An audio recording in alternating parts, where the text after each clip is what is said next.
Yes, mbaniriza akadde kano mwasibye mutya muli mutya ngenda kubasaba mu subscribing ate munyigene kade bagita Faadi TV ujimba ne updates zina value mbana mawuli agaba gatambula okwetula eggwanga Uganda. Lwejiba yawo kalire mukyala we bagamba nti byagweredde mu divorce.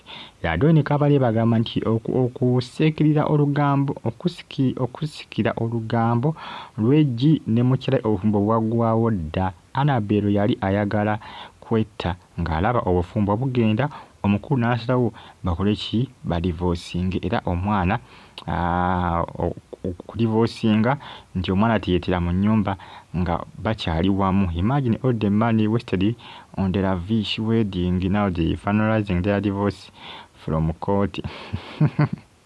Wabuzi bwava kuki kubanga wentegereza statement za Doreen nazo nawe tezitegereka bulungi. Manyiro Kabalebe yakoze ki yabikonfaminze ku mukutu gwe ogwa Twitter ne Facebook ng'agamba nti bano abiri baayawukana ebintu by'obufumbo bwaggwawo dda. Munange relationship west wezibeera ebisesinga mukola emikolo ne mukola biki ne munange mukakana ekibaddewo nga kikyo. Kugambye oba lwejja naye omukyalo omulala tiwali amanyi nti oba oliawo yabayitira okubanga akola ki okubanga baawukana naye kale ensimbi zibayononera ku mukolo bannange. Ebisesinga n'obufumbo buno obw'emikolo bisibutana kuwangala kale si bwonna naye ebisesinga embaga nazo zibanga za bisiraani. Olusoso ofuna omukyala ne mukola embaga mukakana mwawukana kyokka ate abatakoze embaga ne babeerawo emyaka n'emyaka. Ana bamwe bagamba lwaki tewasa munno obufumbo obutukuvu omuwasa bufumbo obutukuvu ate mukakana mwawukanye tukata atamuwasiza mufumbo obutukuvu nabeera n'emyaka n'emyaka nga bali bonna naye ggwe n'omwaka ne gutawera ggwe akoze kyagenze bufumbo obutukuvu.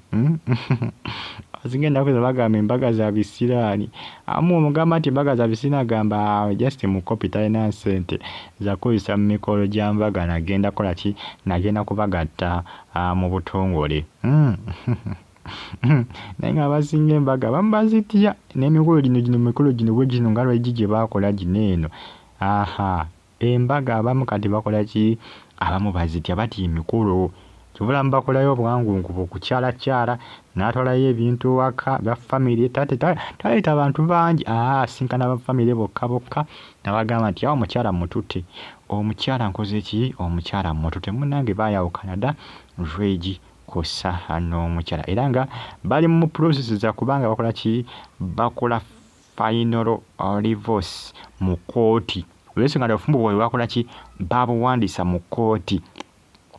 Omanye ebisesinga olusi mumuyizi ogamba nti tukoze divorce naye mulina kubanga mufuna empapula ne bannamateeka okwawukana dda nga mugenze mu kooti kubanga kooti eba yabiyingiramu. Mulina okugenda ne bakola ki ne bateeka mu kompyuta nga balaga nti mwawukanye erya ddala.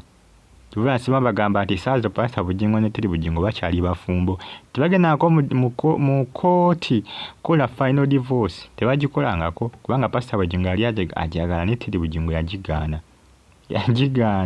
bakyali bafumbo era Pastor Bugingo alina abakyala babiri essaawa zino alina babiri alina wera bagamba nti alinawoko n'omunyarwanda. Pastor Bugingo nveyo naye nga jasimba alendesenga example nti bano kyebagenda okukola bagenda kukola kibayita final divorce in court. Kooti ekonamu stampu negamba tebakyali bafumbo obufumbo bwasaanawo dda. Emikolo gyafuuka gya bisiraani abagikola tebawangala mu bufumbo relationship zaabwe teziwangaala zisaanawo mangu zimementuka ku speed zibanga nga bolaba ice bwamerutinga zisaanuka ku sipiri etagambika. Abamu batandise okubanga batya emikolo bagamba emikolo gya bisiraani batandise okugitya. Onoowulira nno abantu batandise okwesamba emikolo lwegi nzolengera ebifaananyi by'embaga muyinza ogamba nti ebintu jasi byakweperegereza tebakolako mikolo ndoze ebifaananyi obirengedde naye kati saa zino bali mu divorce bakoze divorce empapula bazisayininze by mu final divorce era bagenda gikolera mu kooti. Ikamenya empapula zemusooka okusayininga kati mu kooti zimutwalayo nga muteesekanisa mba mwine ebyobugagga nga mulaga nti nga muteesezza ng'amusazeewo oba leegi ng'asazeewo n'amugamba ennyumba eyo gitwale n'emmotoka ngikuwadde bitwale ebyo ennyumba ngikuwadde n'emmotoka gitwale nga mwabisayininze eddeeyo byonna ku mpapula mugetuka mu kooti nga mwesootinze dda era pasita Bugingo bwe yali ateekateeka ng'abaagala kooti bateseganye bagabane ebintu bye balina oba ttivi omu atwala ttivi omulala n'asigaza leediyo bwe batyo kubanga sooti miidiya ekwasaganya ttivi ne leediyo naye Teddy Bugingo yabigaana kati bano kooti zimpapula zebeeyagala nga mumaze okusayiningako ye omutwalayo eri wali muba ku fayino kugamba final signing oba kale muba ku final process kankiyitewo ntyo omugeni bakola bukoonyi stamp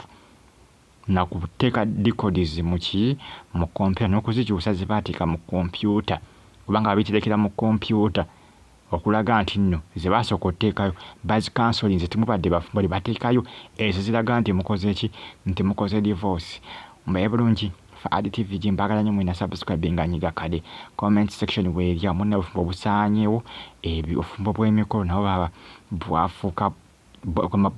bwafuuka bwa bisiraani obufumbo buno bwe butyo bw'embaga osanga olinga tebagenda bakola nkombaga naye nga bali myaka 2 nga kuba si bonna era tebakola embaga busaanawo abula abamu ku bo